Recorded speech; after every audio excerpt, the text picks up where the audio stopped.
Good morning વિદ્યાર્થી મિત્રો. આગળના લેક્ચરમાં આપણે પ્રેરિત ઈએમએફ, ફેરાડેનો નિયમ અને પ્રેરિત ઈએમએફ દ્વારા આપણને યાંત્રિક ઉર્જાનું સંરક્ષણ, યાંત્રિક ઉર્જામાં યાંત્રિક કાર્ય અને વિદ્યુત કાર્ય, સાથે સાથે સળિયામાં પ્રેરિત પ્રવાહ અને આ પ્રવાહ કઈ દિશામાં વહે એ આપણે જોયું હતું. ત્યારબાદ હવે આ લેક્ચરમાં આપણે એક નવી થિયરી તરફ જવાના છીએ. વિદ્યાર્થી મિત્રો, એક ઘુમરી પ્રવાહ છે, એડી પ્રવાહ, જે આ ટોપિક હાલ ગુજરાત બોર્ડ દ્વારા 30% સિલેબસમાં એ ઘુમરી પ્રવાહ છે, એટલે કે આપણે એ ટોપિક ભણવાના નથી. ઘુમરી પ્રવાહ, એડી પ્રવાહ, એની થોડીક પ્રાથમિક સમજૂતી છે એ આપણે જ્યારે ચેપ્ટરનું રિવિઝન કરશું ત્યારે આપી દઈશું.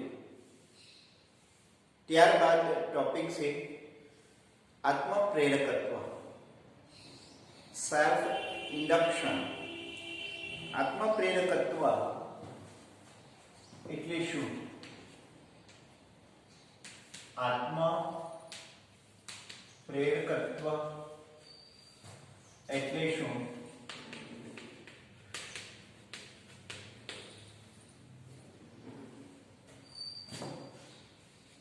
તેની વ્યાખ્યા અને એકમ જણાવો.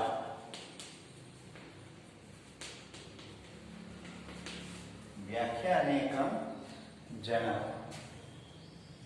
અહીંયા સેલ્ફ ઇન્ડક્શન એટલે એનો મતલબ એમ છો કે પોતાનામાં કંઈક પ્રેરિત થવું. સેલ્ફ ઇન્ડક્શન એટલે પોતાનામાં કંઈક પ્રેરિત કરવું. હવે પોતાનામાં કઈ રીતે પ્રેરિત EMF ઉત્પન્ન થતું હશે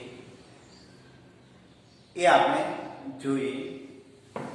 અહીંયા વિદ્યાર્થી મિત્રો એક સોલેનોઇડ દર્શાવેલ છે.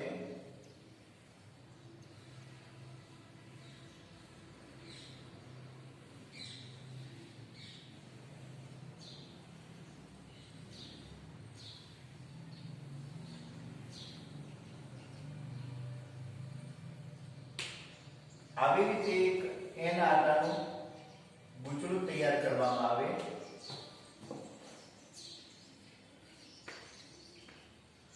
એને યોગ્ય કળ સાથે, પરિપથ સાથે, બેટરી સાથે જોડવામાં આવે.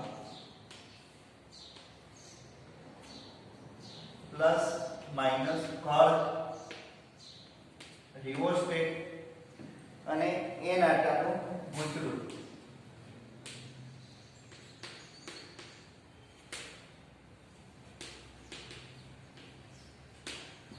એન આકારનું ગૂંચળું તૈયાર કરવામાં આવે. વિદ્યાર્થી મિત્રો, અહીંયા એક બેટરી, ચાલિત બેટરી કરીએ. ચાલિત બેટરી એટલે વોલ્ટેજ વધે. સ્વાભાવિક છે, આપણને ખ્યાલ છે. સ્વિચ ઓન કરીએ એટલે ગૂંચળામાં પ્રવાહ 0 થી મેક્સિમમ વધશે. બેટરીના કોઈ અચળ વોલ્ટેજ માટે ધારો કે અહીંયા 10 વોલ્ટની બેટરી રાખી,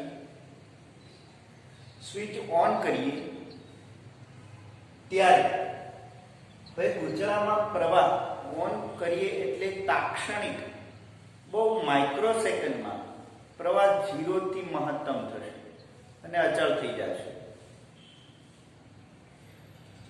જો બીજી રીતે એમ પણ કહી શકાય, કળ ઓન રાખી અને વોલ્ટેજ ધીમે ધીમે 0 થી વધારતા જઈએ, મહત્તમ 10 વોલ્ટ કરીએ, તો વોલ્ટેજ વધારતા જઈએ તો સમય સાથે ગૂંચળામાં વહેતો પ્રવાહ વધશે.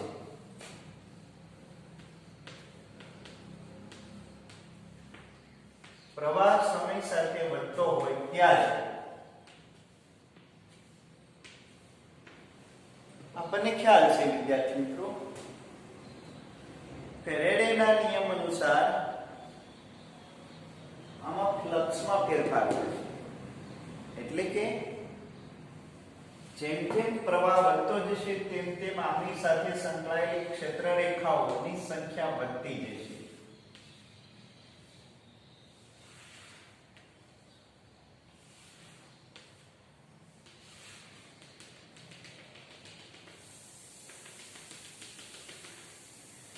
ક્ષેત્રરેખાઓની સંખ્યા સમય સાથે વધતી જશે. તેનો મતલબ એમ છે કે ચુંબકીય ક્ષેત્ર સમય સાથે બદલાતું જશે. તો આ એક ઘટના એવી બની કે ગુંચળા સાથે સંકળાયેલા ચુંબકીય ક્ષેત્રરેખાઓની સંખ્યા સમય સાથે બદલાય છે. ફરીવાર કહું ધ્યાન આપીએ, ગુંચળા સાથે ગુંચળા સાથે સંકળાયેલ ચુંબકીય ક્ષેત્રરેખાઓની સંખ્યા સમય સાથે બદલાય છે. શા માટે બદલાય છે? તો કે ક્ષેત્રની તીવ્રતા વધે છે. શા માટે ક્ષેત્રની તીવ્રતા વધે છે? તો કે ગુંચળામાં વહેતો પ્રવાહ સમય સાથે બદલાય છે. અને ગુંચળામાં વહેતો પ્રવાહ સમય સાથે બદલાય વિદ્યાર્થી મિત્રો. શા માટે? તો કે વોલ્ટેજ વધવાની સાથે. તો આ રીતે પણ આપણે કહી શકીએ કે ધારો કે એક આટાના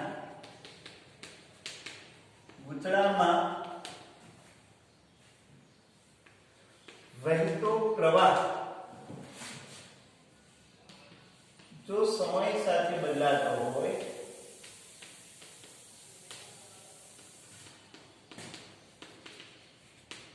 તો ગુંચળા સાથે સંકળાયેલ ફ્લક્સ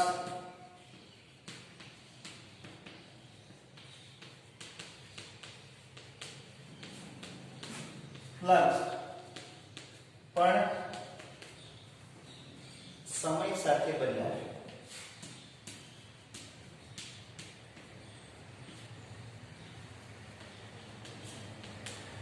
અને પોતાની સાથે સંકળાયેલ ફ્લક્સમાં ફેરફાર થાય સમય સાથે, એટલે એક પોતાનામાં પ્રેરિત EMF ઉત્પન્ન થાય. આથી ગુંચળામાં પ્રેરિત EMF ઉત્પન્ન થાય.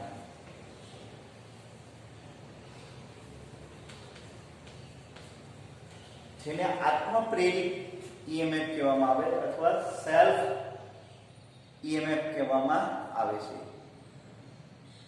જેમાં પોતાની સાથે સંકળાયેલ ચુંબકીય ફ્લક્સમાં ફેરફાર થાય ત્યારે પોતાની અંદર જ એક બેક EMF ઉત્પન્ન થાય. એટલે કે રૈવાજી પ્રવાહ વહેતો હોય ત્યારે ઇલેક્ટ્રોન આ દિશામાં વહેતા હોય ત્યારે ઇલેક્ટ્રોનને એક આ ફ્લક્સમાં થતા ફેરફારના કારણે એક બળ લાગે, જેથી કરીને ઇલેક્ટ્રોન ગુંચળામાં એમનો વેગ ઘટે. ગુંચળામાં આ છેડેથી ઋણ ધ્રુવથી ધન ધ્રુવ તરફ જે ઇલેક્ટ્રોન આવશે એ ઇલેક્ટ્રોનને એક એવું ચુંબકીય બળ લાગશે કે જે ઇલેક્ટ્રોન ગતિ કરશે નહીં. એટલે કે એક વિરુદ્ધ પ્રકારની બેટરી તૈયાર થશે આ બંને છેડે, જેને આપણે સેલ્ફ ઇન્ડક્શન કહેવામાં આવે છે. જેને આપણે સેલ્ફ ઇન્ડક્શન કહીએ, આત્મપ્રેરિત EMF કહીએ. એટલે કે પ્રેરિત EMF ઉત્પન્ન. ગુંચળા સાથે સંકળાયેલ ફ્લક્સ પણ સમય સાથે બદલાય. આથી ગુંચળામાં પ્રેરિત EMF ઉત્પન્ન થાય, જે લેન્ઝના નિયમ અનુસાર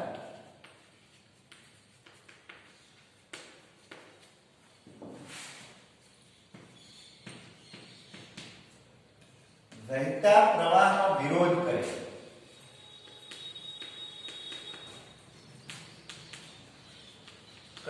તે રીતે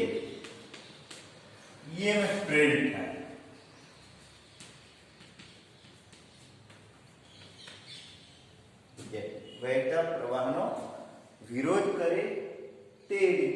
પ્રેરિત EMF ઉત્પન્ન થશે. અહીંયા એક બીજી બાબત એ કહીએ વિદ્યાર્થી મિત્રો, જેમ જેમ ફ્લક્સમાં સમય સાથે ફેરફાર થાય તેમ તેમ પ્રેરિત EMF ઉત્પન્ન થાય તેમ તેમ પ્રવાહનો વિરોધ કરે. પ્રવાહ વધતો હોય તો એમાં ઘટાડો કરે, ઘટતો હોય તો એમાં વધારો કરે, આવી રીતે એનો વિરોધ કરે. ત્યારે આ ઘટનાને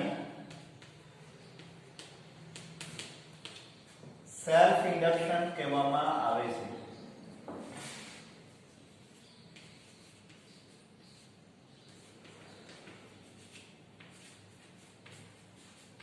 સેલ્ફ ઇન્ડક્શન કહે છે વિદ્યાર્થી મિત્રો. આત્મપ્રેરિત EMF કહે છે. આ EMF ને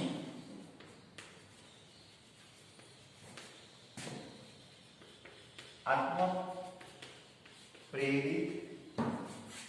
EMF કહે છે. શું કહે છે? આત્મપ્રેરિત EMF કહે છે.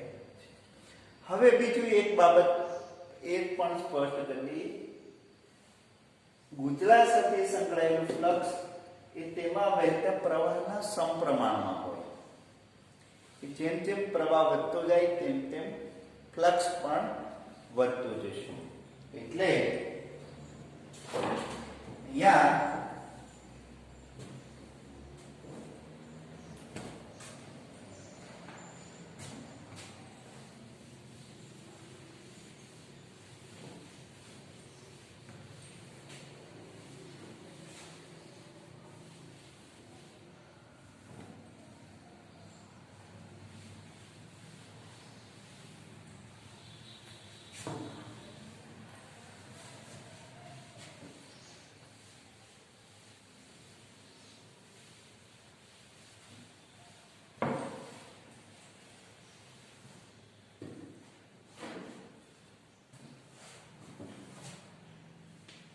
ગુંચળા સાથે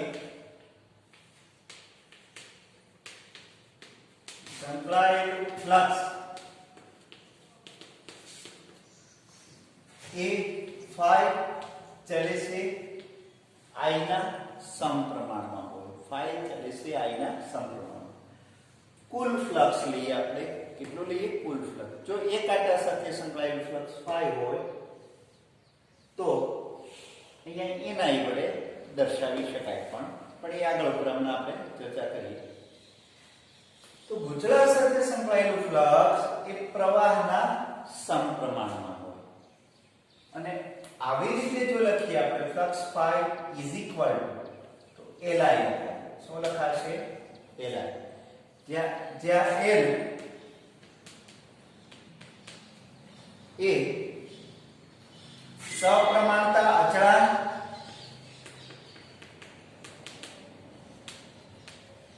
અથવા સપ્રમાણતા અચળાંક અથવા સેલ્ફ આત્મપ્રેરકત્વ પણ કહેવામાં આવે છે. ગુંચળાનું આત્મપ્રેરકત્વ. ગુંચળાનું આત્મપ્રેરકત્વ ખાસ યાદ રાખીએ. આત્મપ્રેરકત્વ અથવા સેલ્ફ ઇન્ડક્ટન્સ. સેલ્ફ ઇન્ડક્ટન્સ અથવા આત્મપ્રેરકત્વ. L ને આપણે કહીએ ગુંચળાનું આત્મપ્રેરકત્વ અથવા સેલ્ફ ઇન્ડક્ટન્સ. હવે જો આત્મપ્રેરકત્વ જોતું હોય તો ફ્લક્સ phi upon I. એનો મતલબ એવો છે કે આ પરથી એવી વ્યાખ્યા આપી શકાય કે એકમ પ્રવાહ દીઠ ગુંચળા સાથે સંકળાયેલ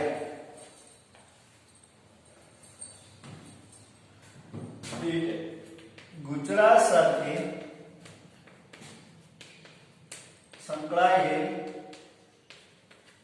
એકમ પ્રવાહ દીઠ ગુંચળા સાથે સંકળાયેલ ફ્લક્સ ને તે ગુંચળાનું આત્મપ્રેરકત્વ કહે છે. ગુંચળાનું આત્મપ્રેરકત્વ કહે છે.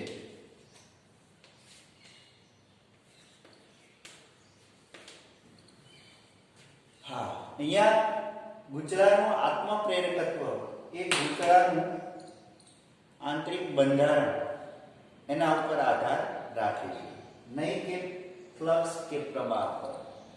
ધ્યાન આપીએ, અગત્યની બાબત એ છે ગુચલાનું આત્મપ્રેરકત્વ એ પ્રવાહ ઉપર આધાર રાખતું નથી. એ ગુચલાનો એક આંતરિક ગુણધર્મ છે. જેવી રીતે આપણે એમ કીધું હતું કે કેપેસિટન્સ C બરાબર Q upon V. તો આ કેપેસિટન્સ છે એ નહીં કે વીજભાર પર આધાર રાખે, નહીં કે વોલ્ટેજ પર. જે માત્ર ને માત્ર કેપેસિટર જે તૈયાર થયું છે એમાં બે પ્લેટનું પરિમાણ, બે પ્લેટ વચ્ચેનો અવકાશ અને બે પ્લેટ વચ્ચેનું અંતર એટલે કે એપ્સિલોન એ upon d ઉપર આધાર રાખે છે. સેમ એવી જ રીતે અહીંયા ઇન્ડક્ટન્સ પણ, આને ઇન્ડક્ટન્સ કહીએ. આત્મપ્રેરકત્વ એ ગુચલામાં વહેતા પ્રવાહ સાથે સંકળાયેલ ફ્લક્સ પર આધાર રાખતું નથી. એ આગળ પર આપણે થિયરી આવશે હું સમજાવું છું કે આત્મપ્રેરકત્વ કઈ બાબત પર આધાર રાખે, એનું ઉદાહરણ લઈશું આપણે. આટલું ખાસ ધ્યાનમાં રાખીએ. પરિવાર એ એકમ લંબાઈ દીઠ એકમ પ્રવાહ દીઠ ગુચલા સાથે સંકળાયેલ ફ્લક્સને તે ગુચલાનું આત્મપ્રેરકત્વ કહેવામાં આવે છે. Flux phi upon I. આના ઉપરથી જો આપણે એકમ લેવું હોય તો આ એક એકમ લઈ શકીએ વિદ્યાર્થી મિત્રો. ફ્લક્સ phi નો એકમ વેબર પર એમ્પિયર. તો આ એકમ થશે. પહેલો એકમ આત્મપ્રેરકત્વનો પહેલો એકમ વેબર પર એમ્પિયર. તો અહીંયા ફરીવાર એકવાર રિવિઝન કરી લઈએ વિદ્યાર્થી મિત્રો. એક એના આટાનું ગુચળું છે. એ ગુચળાને બેટરી સાથે જોડી અને એમાં વહેતો પ્રવાહ આપણે બદલીએ તો ગુચળા સાથે સંકળાયેલ પોતાનું જ ફ્લક્સમાં ફેરફાર થાય છે. એટલે ગુચળા સાથે સંકળાયેલ ફ્લક્સમાં સમય સાથે ફેરફાર થતો હોવાથી પોતાનામાં જ એક પ્રેરિત EMF ઉત્પન્ન થશે. આ પોતાનામાં ઉત્પન્ન થતા પ્રેરિત EMF ને સેલ્ફ ઇન્ડક્શન આત્મપ્રેરકત્વ કહેવામાં આવે છે. આત્મપ્રેરકત્વ L = phi upon I. જે એક પ્રકારનો ગુચલાનો આંતરિક ગુણધર્મ છે. એક પ્રકારનો ગુચલાનો આંતરિક ગુણધર્મ છે. જેવી રીતે પ્લેટ પોતે વીજભાર સંગ્રહિત કરતી, કેપેસિટરમાં પ્લેટ પોતે વીજભારનો સંગ્રહ કરે એ જ રીતે એનો એક આંતરિક ગુણધર્મ છે. એવી જ રીતે એક આંતરિક ગુણધર્મ આમાં પણ મળે છે. તો અહીંયા સેલ્ફ ઇન્ડક્શન આત્મપ્રેરકત્વ L એનો એકમ જોયો અને એ કઈ બાબત પર આધાર રાખે એ જોઈએ. તો પહેલું તો એ છે ગુચલાનું આત્મપ્રેરકત્વ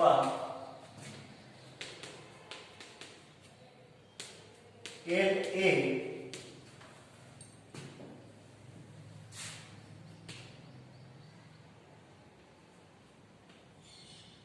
તેમાં વહેતા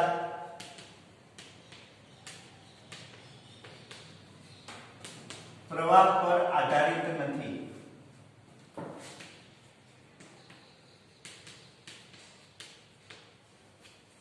પ્રવાહ પર આધારિત નથી.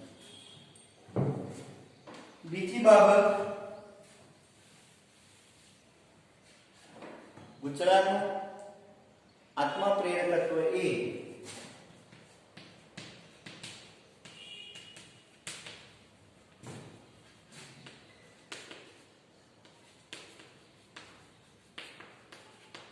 ગુચલાના આટાની સંખ્યા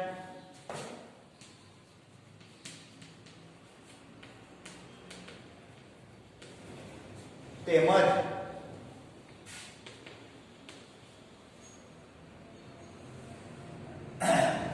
આડછેદનું ક્ષેત્રફળ એટલે આટલું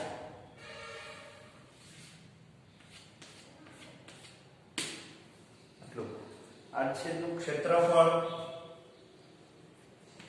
તેમજ લંબાઈ અને તેમની વચ્ચેના અવકાશ તેની વચ્ચેનો અવકાશ ખાલી હવા હોય અથવા જો એમાં પેરામેગ્નેટિક પદાર્થો મૂકીએ વિદ્યાર્થી મિત્રો તો પેરામેગ્નેટિક પદાર્થ મૂકીએ તો આત્મપ્રેરકત્વમાં વધારો થશે એટલે કે એમની સાથે સંકળાયેલ ફ્લક્સમાં વધારો થશે એટલે લંબાઈ અને તેમની વચ્ચેનો અવકાશ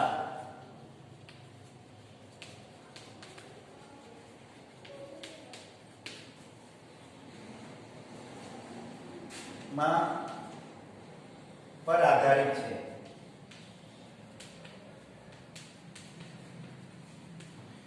તેમની વચ્ચેના અવકાશ પર આધારિત છે. અહીંયા વિદ્યાર્થી મિત્રો અવકાશ પર આધારિત એટલે કે હવા હોય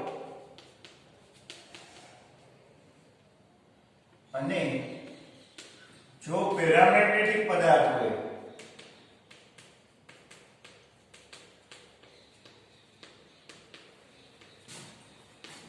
તો બંનેમાં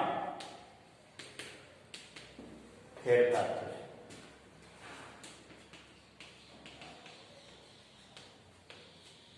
તો આટલી બાબત પર આત્મપ્રેરકત્વ ગોચલાનું આધાર રાખે છે વિદ્યાર્થી.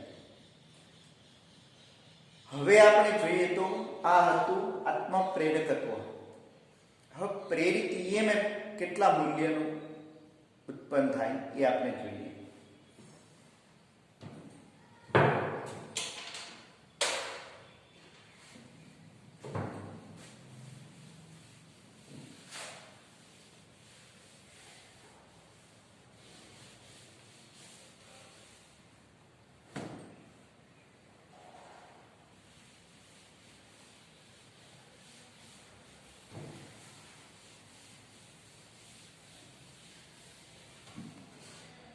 અહીંયા વિદ્યાર્થી મિત્રો પ્રેરિત ઈએમએફ કેવી રીતે મેળવી શકાય તો હમણાં જ આપણે જોયું એ પ્રમાણે flux phi is equal to Li. સમય સાથે પ્રવાહ બદલાતો હોય તો સમય સાથે ફ્લક્સ બદલાય એટલે કે ઉપરોક્ત સમીકરણનો તેની સાપેક્ષે વિકલન લઈએ.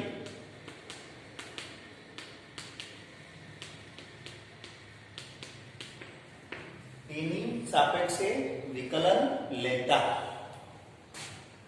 d phi upon dt is equal to L di upon dt. L અચળ રહેશે, સમય સાથે ના બદલાય. ઇન્ડક્ટન્સ એ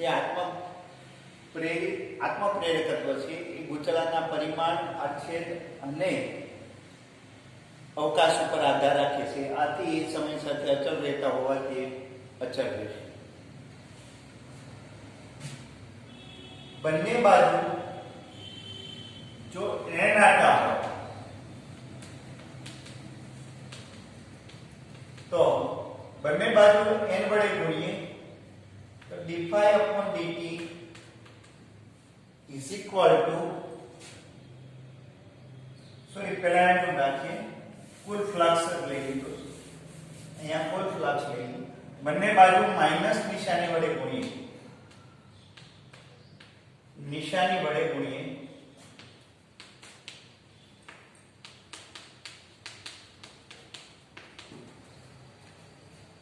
અહીંયા આપણે ઋણ નિશાની વડે ગુણીએ તો minus d phi upon dt is equal to minus L di upon dt. minus L di upon dt અહીંયા d phi upon dt.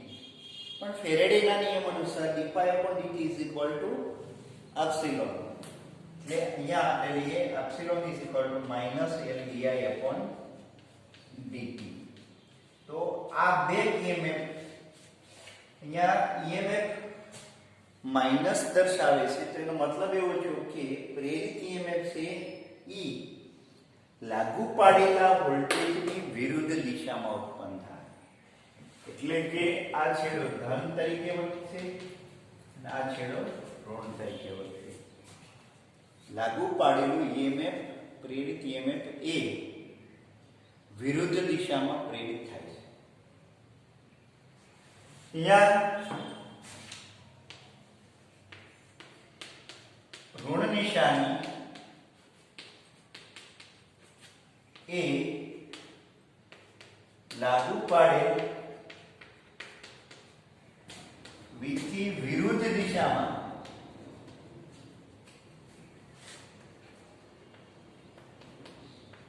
પ્રેરિત થતું હોવાથી તેને બેક EMF પણ કહેવામાં આવે છે. વિદ્યાર્થી મિત્રો, બેક EMF અથવા સેલ્ફ EMF આત્મ પ્રેરિત EMF કહેવામાં આવે છે. પ્રેરિત EMF કરે ગૂંચળામાં પોતાના કારણે પોતે પ્રેરિત કરતું EMF જે આત્મ પ્રેરિત EMF કહેવામાં આવે છે. તો અહીંયા આપને મળશે આત્મ પ્રેરિત EMF. હવે અહીંયા જો એક બીજી બાબત વિચારીએ,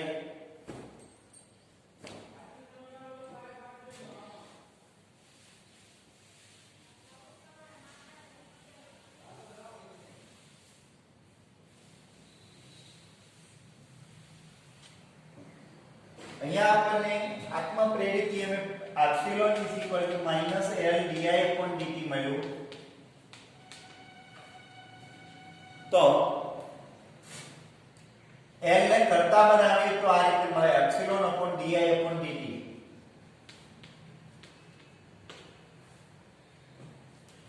તો એનો મતલબ એમ થયો કે જો આપણે di upon dt 1 એમ્પિયર પર સેકન્ડ હોય, જો પ્રવાહના ફેરફારનો દર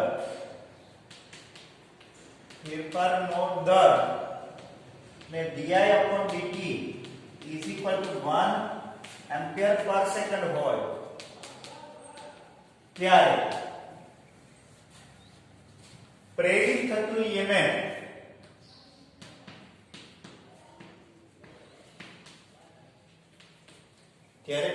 થતું EMF L બરાબર માઈનસ એપ્સિલોન, એટલે કે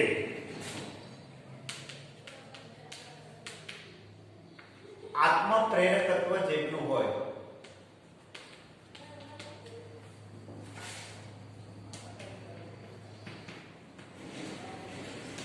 પ્રેરિત થતું EMF આત્મ પ્રેરકત્વ જેટલું હોય. L is equal to minus epsilon જેટલું હોય છે. વિદ્યાર્થી, તો આવી રીતે જો પ્રવાહનો ફેરફાર 1 એમ્પિયર પર સેકન્ડ હોય ત્યારે પ્રેરિત થતું EMF આત્મ પ્રેરકત્વ જેટલું હોય. તો કોઈ પણ ગૂંચળાનો આત્મ પ્રેરકત્વ શોધવું હોય તો આ રીતે પણ શોધી શકાય. 1 એમ્પિયર પર સેકન્ડનો ફેરફાર કરી પ્રેરિત થતું EMF માપી શકાય, એને અનુલક્ષીને આત્મ પ્રેરિત EMF મેળવી શકાય. તો આના પરથી એક બીજો એકમ પણ મળશે આપણને આત્મ પ્રેરકત્વનો.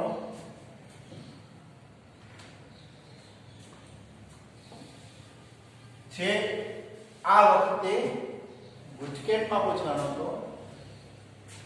L is equal to epsilon એટલે આત્મ પ્રેરિત EMF છે. EMF એટલે PD, પોટેન્શિયલ ડિફરન્સ. ને પોટેન્શિયલ ડિફરન્સ એટલે એનો કે વોલ્ટ ઇન્ટુ સેકન્ડ પર એમ્પિયર. આ dt છે એ ઉપર વહી જશે અથવા એમ્પિયર ઇન્ટુ સેકન્ડ ઉપર વહી જાય એટલે વોલ્ટ ઇન્ટુ સેકન્ડ પર એમ્પિયર. વિદ્યાર્થી મિત્રો, એક આત્મપ્રેરકત્વનો એક બીજો એકમ વોટ ઇન્ટુ સેકન્ડ પર એમ્પિયર, અને એક જોસેફ હેનરીના માનમાં એનો એક એકમ હેનરી પણ છે. હેનરી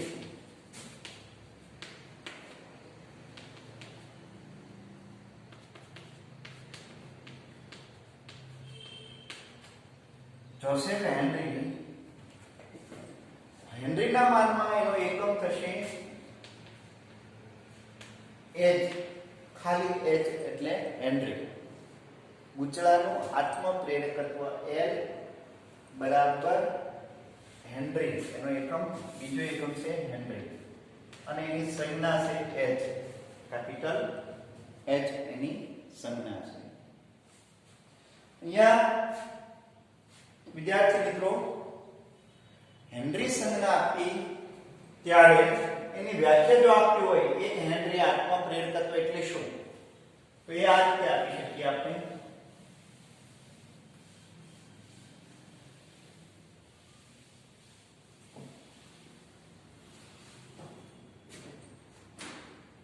એક હેનરી આત્મપ્રેરકત્વ એટલે શું તે આપવું હોય તો આ રીતે આપી શકીએ આપણે. જ્યારે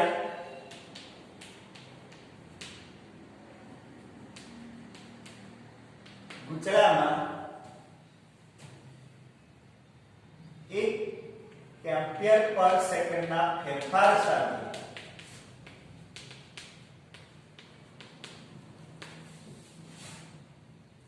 પ્રેરિત થતું EMF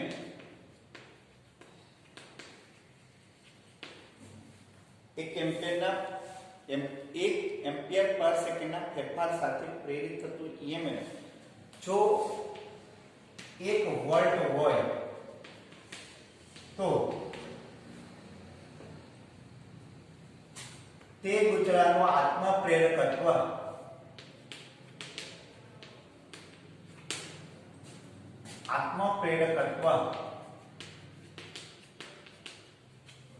તે ગુચળાનું આત્મપ્રેરકત્વ 1 હેનરી છે તેમ કહેવાય.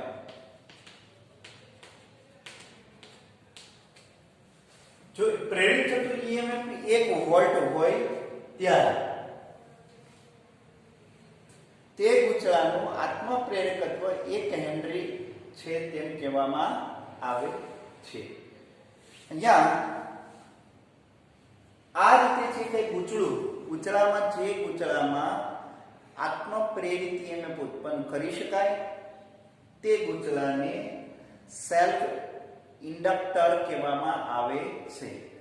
એટલે સેલ્ફ ઇન્ડક્ટર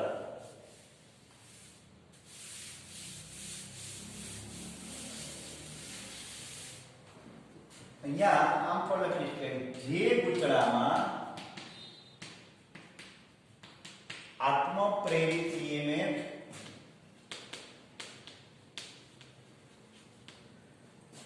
ઉત્પન્ન કરી શકાય, જે ગુચળામાં આત્મપ્રેરિત EMF ઉદ્ભવે તે ગુચળાને સેલ્ફ ઇન્ડક્ટર કહે છે. સેલ્ફ ઇન્ડક્ટર કહેવામાં આવે છે. વિદ્યાર્થી મિત્રો, ખાસ ધ્યાનમાં રાખવાની બાબત એ છે સોલેનોઇડમાં અને સેલ્ફ ઇન્ડક્ટરમાં માત્ર ને માત્ર તફાવત એક જ પ્રકારનો છે. સોલેનોઇડમાં સ્થાયી પ્રવાહ વહે એટલે એમાંથી ઉત્પન્ન થતું ચુંબકીય ક્ષેત્ર સ્થાયી મળે. સોલેનોઇડમાં આપણે ડીસી પ્રવાહ પસાર કરીએ ત્યારે સ્થાયી પ્રવાહના કારણે એમાં ઉત્પન્ન થતું ચુંબકીય ક્ષેત્ર સ્થાયી હોય, સમય સાથે બદલાય નહીં, ત્યારે એમાં બેક EMF ઉત્પન્ન થાય નહીં, આત્મપ્રેરિત EMF ઉત્પન્ન ન થાય. જ્યારે એ જ સોલેનોઇડમાં એસી પ્રવાહ અથવા બદલાતો જતો વોલ્ટેજ જો આપણે આપીએ સમય સાથે તો એમાં વહેતો પ્રવાહ પણ સમય સાથે બદલાય ત્યારે ફ્લક્સ સમય સાથે બદલાય ત્યારે પ્રેરિત EMF ઉત્પન્ન થાય ત્યારે એ બની જાય સેલ્ફ ઇન્ડક્ટર. શું બની જાય? Self inductor. જેવી રીતે કેપેસિટર એવી જ રીતે એક નવી રાશિ ચુંબકીય ક્ષેત્રમાં નવું ઉપકરણ મળશે, સેલ્ફ ઇન્ડક્ટર. તો આ સેલ્ફ ઇન્ડક્ટરની સંજ્ઞા કઈ? પરિપથમાં પરિપથ સંજ્ઞાકૃતિ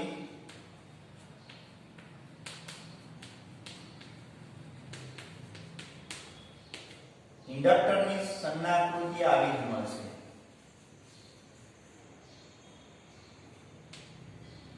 જે છેડો પ્રવાહ દાખલ થાય એને ધન કહીએ, જે છેડે પ્રવાહ બહાર આવે એ છેડાને આપણે ઋણ છેડો કહીએ. તો આ સેલ્ફ ઇન્ડક્ટરની સંજ્ઞાકૃતિ. વિદ્યાર્થી મિત્રો, બીજું કઈ છે નહીં. આ સેલ્ફ જેવી રીતે અવરોધની પરિપથ સંજ્ઞાકૃતિ હતી, આ રીતની કેપેસિટરની પરિપથ સંજ્ઞાકૃતિ આ રીતની હોય, એવી રીતે સેલ્ફ ઇન્ડક્ટરની સંજ્ઞાકૃતિ આ રીતે આપણને મળે.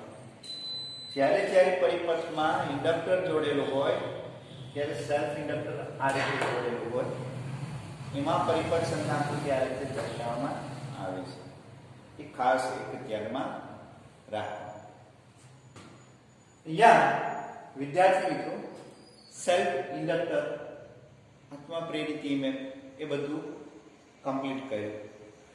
હવે આત્મા પ્રેરકત્વ એ કઈ બાબત પર આધાર રાખે છે તે આપણે જોઈએ. આત્મા પ્રેરકત્વ કઈ બાબત પર આધાર રાખે છે તે જોઈએ.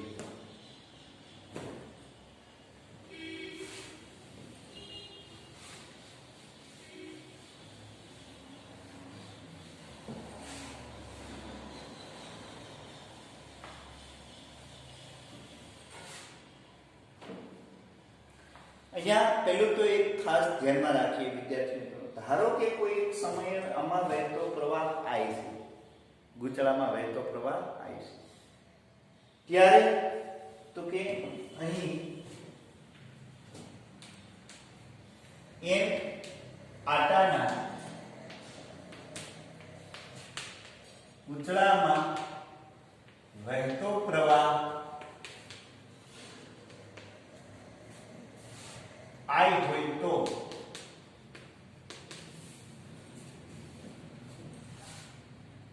તેમાં ઉત્પન્ન થતું ચુંબકીય ક્ષેત્ર એટલે કે એક પ્રકારનું સોલેનોઇડ છે. માં ઉત્પન્ન થતું ચુંબકીય ક્ષેત્ર કેટલું હોય? તો સોલેનોઇડમાં ઉત્પન્ન થતું ચુંબકીય ક્ષેત્ર કેટલું હોય એ આપણે જોઈ ગયા. B = μ0 NI.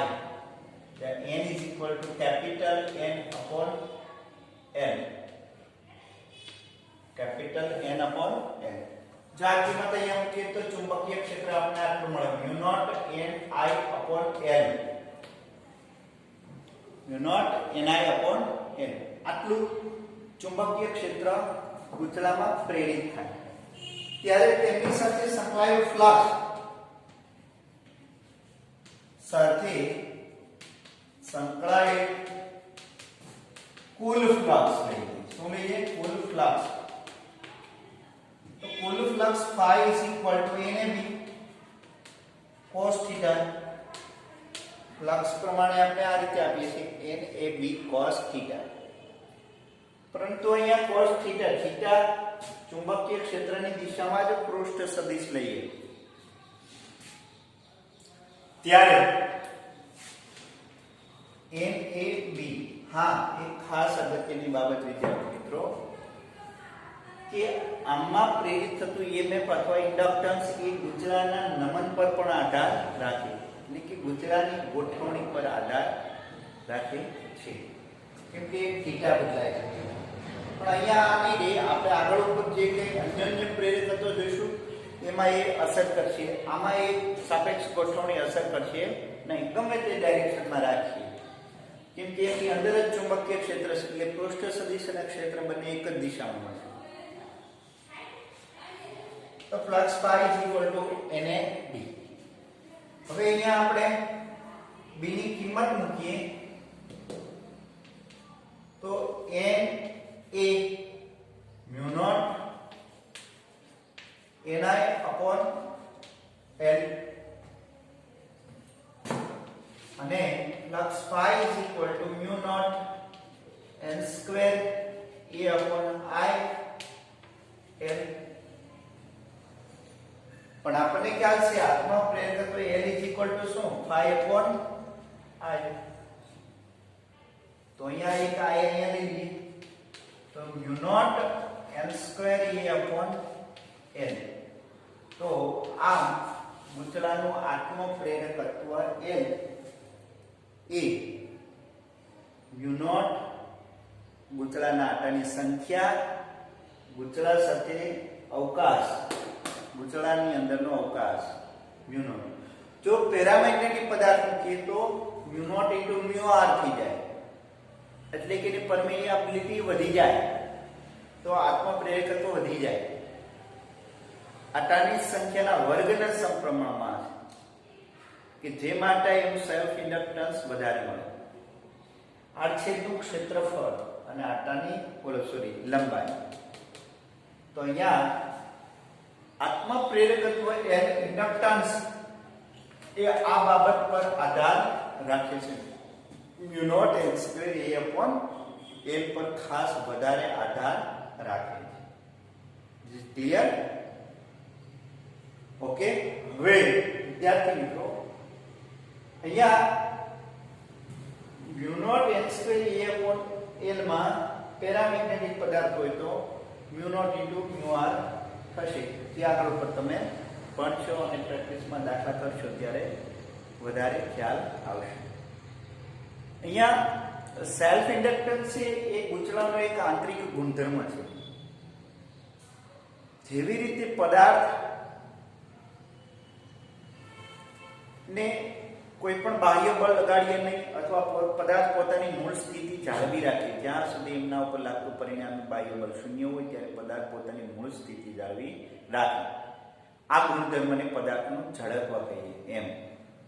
તો અહીંયા પણ L છે એક પ્રકારનું ગુચલાનું જડત્વ જ થાય. L એ દળને સમતુલ્ય રાશિ છે. ત્યાં પદાર્થ પોતાનું સ્થાન બદલવા અનુકૂળ નથી એટલે કે પ્રેરિત નથી. બાહ્ય બળનો વિરોધ કરે. સેમ અહીંયા પણ એવું છે કે પોતાની સાથે સંકળાયેલ ફ્લક્સમાં ફેરફાર થવા દેવાય નહીં. નો પ્રવાહમાં ફેરફાર ન થવા દે એવો એક અંદરથી ગુણધર્મ ઉત્પન્ન થાય એને ઇન્ડક્ટન્સ કહેવાય. એટલે ગુચલાનું જડત્વ એટલે L. ગુચલાનું જડત્વ એટલે L. તો આવી રીતે આપણે દળને સમતુલ્ય રાશિ L મળશે અહીંયા.